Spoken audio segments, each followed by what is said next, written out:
की स्टार्टिंग होती है जहाँ पर बांगजी कुरैन और विंग के पास था। वो कुरैन से बोलते हैं, ग्रैंडपा ये अपने घर जाना चाहती हैं, जाने से पहले आपको अलविदा कहने आई हैं। फिर विंग कहते हैं, दादाजी आपने जो कल शहद चखा था ना, मैं उसे इस बरनी में भर कर लाई हूँ। आप इसे दवाई में डालकर पीना, फिर वो आपको कड़वी नहीं लगेगी। कुरैन कहते हैं, बहुत शुक्रिया यानली। नकली आंसू बहाते हुए बोलता है, ग्रैंडपा मैं आपके लिए बस इतना ही कर सकता हूँ। कुरैन कहते हैं, क्या हुआ लानेर? विंग कहते हैं, ग्रैंडपा कुछ नहीं, बस घर वापस जाने के बाद पता नहीं आपसे कब मिल पाऊंगी। कुरैन तुरंत कहते हैं, घर जाओगी? क्या ये घर तुम्हारा नहीं है? विंग कहते हैं, मेरा भी आपको छोड़कर जाने का मन नहीं है, पर इतने सालों से मेरे माता पिता साथ रह रहे हैं, उन्हें भी तो मेरी याद आ रही होगी ना, मुझे वापस जाना होगा। कुरैन तुरंत कहते हैं, घर वापस जाने के बाद वापस कब आओगी? विंग कहता है, वो तो माँ और पिताजी पर निर्भर करता है, और वो आगजी की ओर देखता है। कुरैन कहता है, थोड़े पैसे लेकर जाना और मिठाइयाँ भी। कितनी दुबली हो गई हो, जल्दी जाना और जल्दी वापस आना। तुम्हारे साथ कुछ रसोइयों को भेज दूँ? विंग कहता है, नहीं इसकी ज़रूरत नहीं है, माँ और पिताजी मेरा ध्यान रखते हैं। वैसे तो मैं उबली हुई सब्जियां ही खाती हूँ दादाजी। माँ और पिताजी कहते हैं, वो अंदरूनी शक्ति के लिए अच्छी होती हैं, और फिर उबली सब्जियां तो त्वचा के लिए भी अच्छी होती है ना। ग्रैंडपा कुरैन कहते हैं, कैसी बात कर रही हो, तुम्हारे साथ ऐसा कैसे बर्ताव कर सकते हैं? विंग कहता है, नहीं नहीं दादी ऐसा मत कहिए, वो मेरे साथ बुरा बर्ताव नहीं करते। वांगजी जहाँ पर खड़ा अपने लिप्स को वाइट कर रहा था, क्योंकि उसे पता था विंग क्या करने की कोशिश कर रहा है। तभी विंग दादी की ओर मतलब ग्रैंडपा कुरैन की ओर देखता है और बोलता है, दादाजी उन्होंने तो मेरे लिए एक पति भी ढूंढ लिया है, बहुत ही प्रभावशाली और अमीर है। वैसे तो वो मुझसे 20 साल बड़े हैं। कुरैन तुरंत विंग का हाथ पकड़ते हैं, कहते हैं, 20 साल बड़े? वांगजी बीच में बोलता है, तब तो ये अच्छी बात है, वो शांत और समझदार होंगे, कम से कम वो तुम्हारा सामना तो कर सकते हैं ना। और विंग की ओर देखता है, कुरैन का हाथ पकड़ता है, सही कहा, माँ और पिताजी भी यही कह रहे थे कि वो समझदार है, उसे बहुत प्यार करेंगे। तभी ग्रैंडपा कुरैन कहते हैं, बकवास बंद करो। और फिर वो वांगजी की ओर देखते हैं और कहते हैं, तुम्हें कुछ भी कहने की ज़रूरत नहीं है। स्माइल करने लगता है और वांगजी की ओर देखता है। वांगजी एकदम चुपचाप हो जाता है। तभी ग्रैंडपा कुरैन कहते हैं, लानेर अभी ना समझ है, चिकानी हरकतें मत करो। ग्रैंडपा इन्हें दोष मत दीजिए, ये तो मेरे अच्छे के लिए ही बोल रहे हैं। वांगजी अपनी आइज रोल करता है। कुरैन आगे कहते हैं, लानेर यहाँ से कहीं नहीं जाएगी। तो ये वांगजी कहते हैं, पर दादाजी मैं जब से इसे यहाँ लाया हूँ मैं पहले ही डिसाइड कर चुका हूँ। ग्रैंडपा कुरैन कहते हैं, मैंने कहा ना लानेर कहीं नहीं जाएगी, मेरी नाजुक सी पोती को ढूंढने में पहले ही बहुत वक्त लगा है, मैं उसकी ज़िंदगी बर्बाद नहीं होने दूंगा। तुम इसके बारे में नहीं सोचते हो, पर इसके लिए मैं ही काफ़ी हूँ। शांत हो जाइए ग्रैंडपा, अगर आप चाहते हैं तो मैं इसके लिए लानेर के माता पिता से बात कर लेता हूँ। कुरैन कहते हैं, बहुत हो गई बातें, अब लानेर यहाँ आ गई है ना, तो वो अब ये यहाँ से कहीं नहीं जाएगी। वांगजी कहता है, ठीक है ग्रैंडपा। तो विंग कहता है, लेकिन मैं अपने माँ और पिताजी से क्या कहूँगी? तभी ग्रैंडपा कुरैन यहाँ मतलब विंग का हाथ पकड़ते हैं और कहते हैं, वो सब भैया संभाल लेंगे। जो ग्रैंडपा कुरैन के गले लगते हुए वांगजी की ओर देखता है और कहता है, आपको बहुत बहुत धन्यवाद भैया। जी गुस्से में कहता है, हाँ ठीक है। कुरैन जो विंग के बालों पर पैट कर रहे थे उसके सिर पर और कहते हैं, मेरी प्यारी पोती। अब वांगजी और विंग ग्रैंडपा कुरैन के कमरे से बाहर आते हैं और उस कमरे के गेट को बंद करते हैं। तभी विंग वांगजी की ओर देखता है और कहता है, छोटे मालिक अब मैं अपने काम करने जा रहा हूँ। तभी वांगजी कहता है, मैंने तो तुम्हें नादान समझा था। तो विंग कहता है, ये तो मेरी तरकीबों का कमाल है, और उसे जीप चढ़ाने लगता है और जीप चढ़ाते हुए वहाँ से भाग जाता है। तो फिर वांगजी कहता है, ठीक है अब मैं तुम्हें असली खेल दिखाता हूँ। देखते हैं कि शिक्षण जो कुछ पढ़ रहे थे और फिर तभी वो जिंगी की ओर देखते हैं और बोलते हैं, बड़े भैया की याददाश्त जाने के बारे में तुम्हें कुछ पता है? तो भी जिंगी कहता है, हाँ यहाँ कुछ लोग बात कर रहे थे कि मैम साहब के जाने के बाद वो बहुत टाइम तक बीमार रहे और इसी सदमे में उनकी याददाश्त चली गई। शिक्षण कहता है, यहाँ उनकी याददाश्त के बारे में कोई बात नहीं करता, याददाश्त जाने से पहले भैया ने मुझे एक आभूषण दिया था, मैं उसे हर रोज़ पहनता हूँ। आशा है जब वो इसे देखेंगे तो उन्हें उनका बचपन याद आ सकता है। तभी जिंगी कहता है, मालिक कहीं ऐसा तो नहीं है कि इन्हीं वजह से आपका पढ़ने में मन नहीं लग रहा है। वे सिचन जिंगी की ओर देखते हैं और फिर कहते हैं, जाने दो, छोड़ो, तुम जा सकते हो। वे जिंगी के जाने के बाद सिचन कहते हैं, बड़े भैया बचपन की सारी यादें भूल गए हैं, इस लड़की को उन्हें क्यों देखना है। नेक्स्ट सीन में देखते हैं कि जिंगी कुछ तोपों को रखवा रहा था और कहता है, संभाल के रखो इन्हें।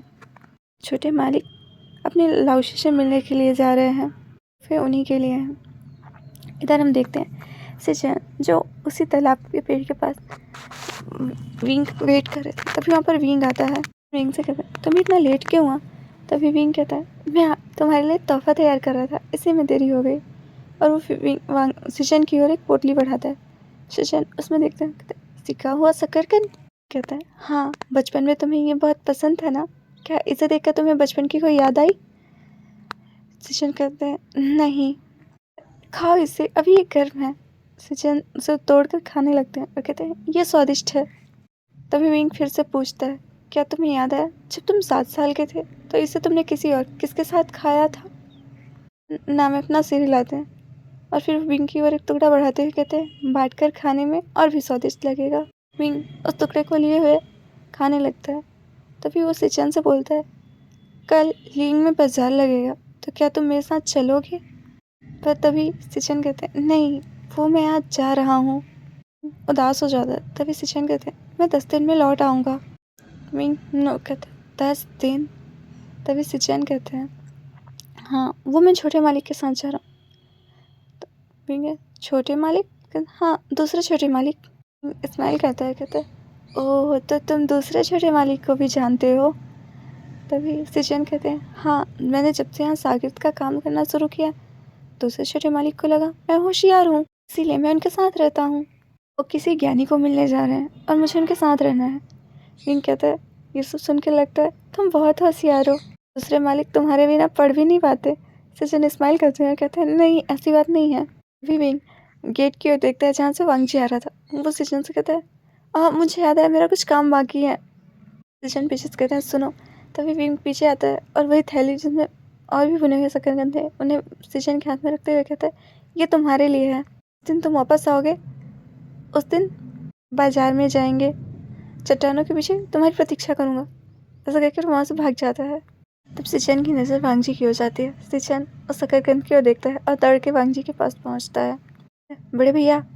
तभी वांगजी रुक जाते हैं और सिचन से बोलते हैं, तुम तो नीमंजू से मिलने के लिए जाने वाले थे, तुम अभी तक यहाँ पर क्यों हो। सिचन कहते हैं, मेरे पास अभी वक्त है, वो लोग सामान बांध रहे हैं। फिर वांगजी कहता है, ये तुम्हारे हाथ में क्या है। सिचन अपना शकरकंद जो हाथ में था उसे वांगजी की ओर आगे बढ़ाते हुए कहते हैं, आप इसे चख सकते हैं। वांगजी अपना फेस दूर करते हुए कहते हैं, हटाओ इसे। सिचन कहते हैं, ये सीखा हुआ शकरकंद है, ये बहुत स्वादिष्ट है।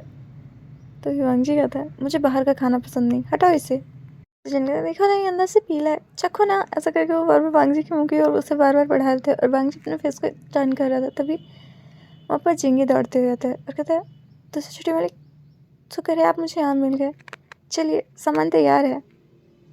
तभी सिचन वांगजी की ओर देखते हैं और कहते हैं, बड़े भैया, मैं चलता हूँ। वांगजी कहते हैं, संभल कर जाना। और फिर तभी सिचन अपनी उन्हीं हाथ से जिसमें वो शकरकंद लगा हुआ था वांगजी के कपड़ों पर मारते हुए कहते हैं, ठीक है, तो मैं चलता हूँ। और ऐसा कहकर वो दौड़कर भाग जाता है। वांगजी अपने कपड़ों को झाड़ने लगता है। नेक्स्ट सीन में देखते हैं विंग जो कि झाड़ू लगा रहा था और वो झाड़ू को पकड़े सोचता है, चलो कुछ तो अच्छा हुआ, आज मेरी आई से बात तो हो पाई।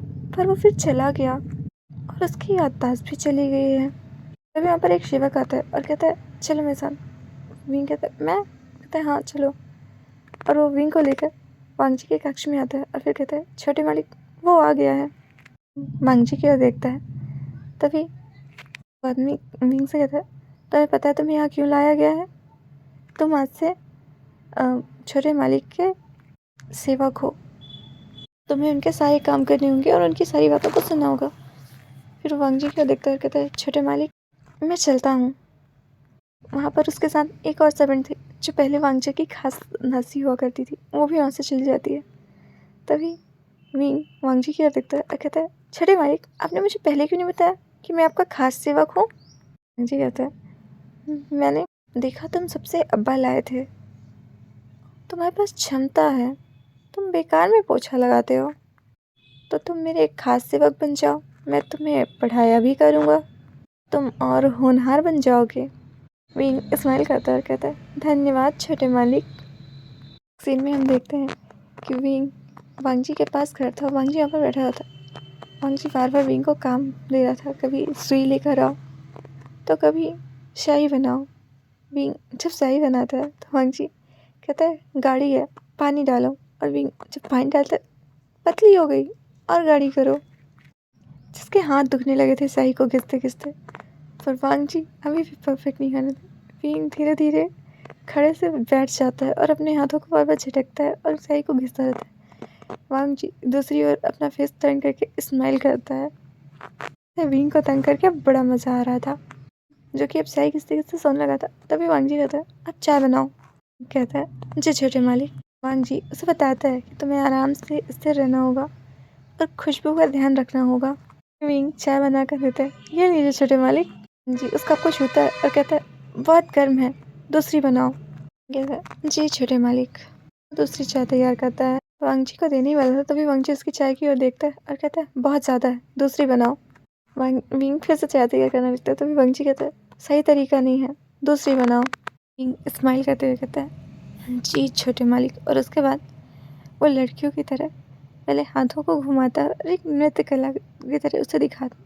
वांगजी जो बस देखता रह जाता है। तभी विंग चाय बनाकर वांगजी को देता है, कहता है, ये लीजिए छोटे मालिक। और वांगजी जो कि उसकी ओर देख ही रहा था, वो अनजाने में अपना हाथ बढ़ा देता है और उस चाय कप को पकड़ लेता है।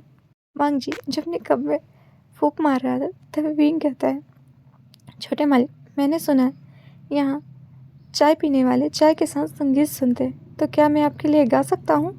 कहता है, और वो जैसे ही चाय का एक सिप लेता है, तभी विंग जानबूझकर बहुत ही बेसुरा गाता है, जिससे वांगजी ने अभी जो सिप लिया था वो बाहर आ जाता है। चाय के कप को टेबल पे रखता है और कहता है, बस करो। तभी विंग कहता है, अगर ये पसंद नहीं आया तो मैं दूसरा गा सकता हूँ। तभी वांगजी कहता है, काफ़ी है, अब तुम यहाँ से जा सकते हो। विंग वहाँ से निकल जाता है।